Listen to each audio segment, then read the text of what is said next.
with one of our headline speakers, Joshua Cutchin. Joshua's talk this year is uh, what do cryptids have to do with metaphysics?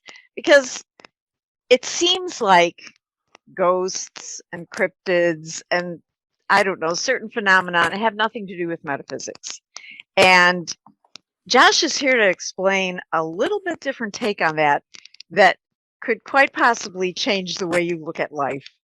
And I'm personally very excited about this talk. I can't wait to hear it.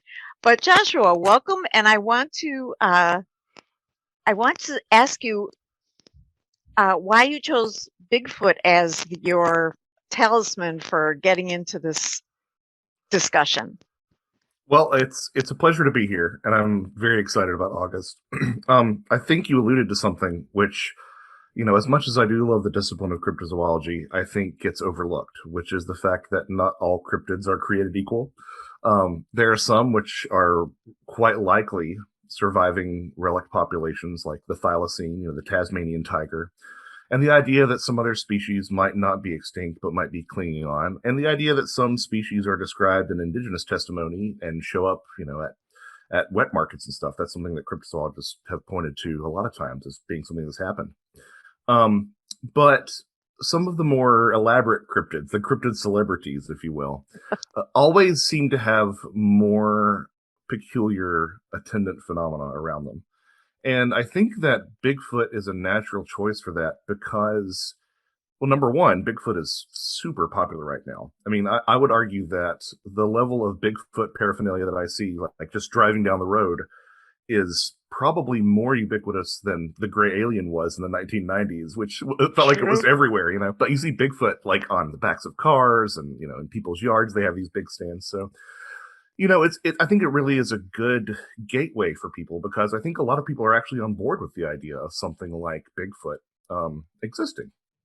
And then once you get them sort of that quite large threshold of interest or entertaining the idea that this thing exists, that's when you can say, well, believe it or not, a lot of things that have to do with Bigfoot sort of refute the idea that we're dealing with a large relic flesh and blood hominid. You have things like mystery lights. You have synchronicities that pop up in people's lives. You have these examples where Bigfoot is attended by strange sounds like buzzing and ringing bells.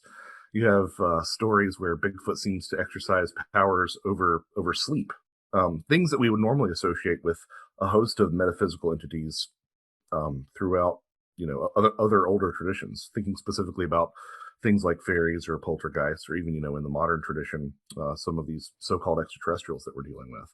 So I think that Bigfoot is sort of a gateway drug for people to explore some of these other ideas. I like that idea that that there's this phenomenon that attends to the Bigfoot story that is actually, I think, the gateway for metaphysicians. Because, one of the things that people see with Bigfoot, if they have an encounter, is orbs in the forest. And we're very familiar with orbs. We photograph orbs every night. We get some pretty amazing shots, and we don't know what they are or what they're for. And sometimes they seem to be as natural as a rainstorm, and other times they're crazy wild. And people who have been in the forest and encountered Bigfoot have also had these experiences and many other experiences of things that we're familiar with. For example, another one would be what with Bigfoot they call it mind speak. But for us, it would be telepathy or, mediumship or something like that. And so apparently people are saying that, Bigfoot can influence your thoughts. Really? I mean, this is not just an ape in the woods, if that's what's going on. It doesn't seem to be, and I have conversations with some cryptozoologists of the flesh and blood persuasion who say, well, if the Bigfoot disappeared, then it just jumped behind a tree. And I'm like, that's fine, but if you keep walking that logic back, you arrive at, oh, the person saw a bear, right? You keep on taking things away from the experience. So a lot of my work is about giving that sort of level of trust and autonomy back to the experiencer.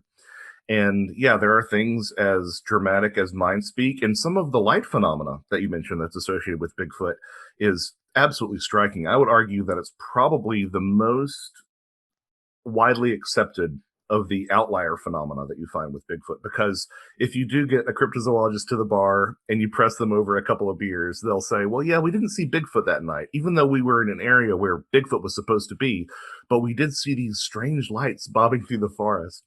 And the association is just so striking. Almost every time that I have found stories of Bigfoot, you'll find these stories of ghost lights as well. And sometimes the association is quite direct. There are stories of Bigfoot. I'm thinking of one example in Pennsylvania where Bigfoot was actually seen carrying a light orb.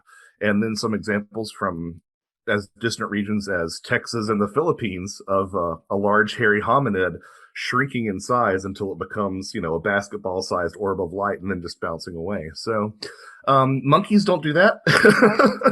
um, yeah, so I think that there's definitely something stranger going on here for sure.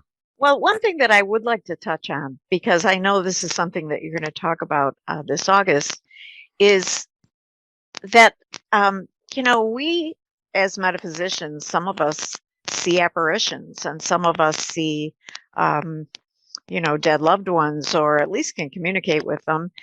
And there are people who have been abducted by aliens, is what they say. We don't really know what that experience is. And Bigfoot or Sasquatch is on the craft. This is crazy in so many ways. And the other place that Bigfoot and Sasquatch shows up is in seances. That's a literal direct connection with metaphysics. What can you tell us? Well, it's true, and it's interesting to see how the people who are very married to their particular philosophy will try to sort of come up with ideas to explain these things. I definitely think that there's something to these phenomena. I just think that we have a lot of misinterpretation going on in terms of the orthodox thinking. The way that my co-author Timothy Renner put it is, he said, some people like to say that, oh, the aliens, the extraterrestrials are investigating, Bigfoot. They're really interested in these large hairy hominids. And he says, okay, that's fine. But how often do you see UFOs, looking into gorillas or orangutans? And moreover, it's rare to see a UFO and it's rare to see Bigfoot. How many orders of degree rarer is it to see them both at the same time, right?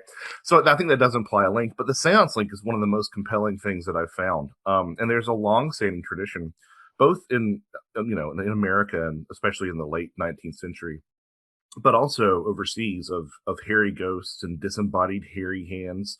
And a lot of times these hairy hands were not just hairy like a person's hands; they were hairy like an ape's hands. And sure enough, some mediums particularly in the early 20th century, um, manifested all manner of things that we could make very close comparisons to Bigfoot with. There was one example, I believe it was Stanley Gooch, who in the 1950s was in a seance in Coventry, England, and manifested before him was this figure that was covered in fur. And he said he got the impression of a caveman, but whether it was covered in furs, like the hides of animals, or whether it was furry, he couldn't quite determine. But that's something that he saw. And sure enough, Franek Kluski, another medium, in I believe it was the early 20th century again, manifested something along the lines of a mysterious ape in one of his seances. But we don't even have to go to these sort of landmark examples, because hairy hands feature time and time and time again in a load of seances that you'll find from that period as well. And then, to a lesser degree, I think you could argue that the use of talking boards is somewhat like a seance. We can talk about whether or not you're getting an objective read on what's on the other end of that. But there have been people who have seen Bigfoot after using Ouija board. So there seems to be a link there of some sort. And when you combine that with the fact that a lot of Bigfoot behavior, if you were to transpose it into a home, would look almost exactly like poltergeist activity, then you start having to say, well, maybe these things do share a common source, and there are certain masks that this other presence prefers to wear, depending on the witness's expectations or the setting in which it appears, etc. Or the scare factor. Or the scare factor. I think yeah, I really do think that there is something. You hear these stories about plenty of positive experiences, and I tend to Sure. believe that the vast majority of what we would call the supernatural, the paranormal, tend to be positive, even if not realized so in the moment. But at the same time, there are loads of negative experiences, and time and again you hear this refrain that it's almost as if they feed on fear. And I think that there's something tangible to that emotional state that we haven't quite grasped in our current I society. totally agree with that. I'm so thrilled that you're going to be coming and really fleshing out these ideas for us. And for everybody out there, listen, the 9th annual Worldwide Metaphysical Tribe event is happening August 11th, 12th, 13th, and 14th. You can find tickets at internalwilderness.com. And if you want a preview of what Josh is going to talk about, pick up his book that we're referencing today, and that is Where the Footprints End, which is by Josh and Timothy Renner. So Josh Cutchin, Timothy Renner, Where the Footprints End. I read it and then I picked it up and read it again. It's that good. So please give yourself a gift and read these books, and then come to the event, because you'll be able to hang with Josh, talk to him. This isn't like we keep the speakers separate from you. This is definitely an experience event, and I think you'll have a great time. So thank you, Josh. I appreciate it. Can't wait to meet you in person, and can't wait to hear your talk. Likewise, an absolute pleasure. Thank you for the kind words, and can't wait to meet in person.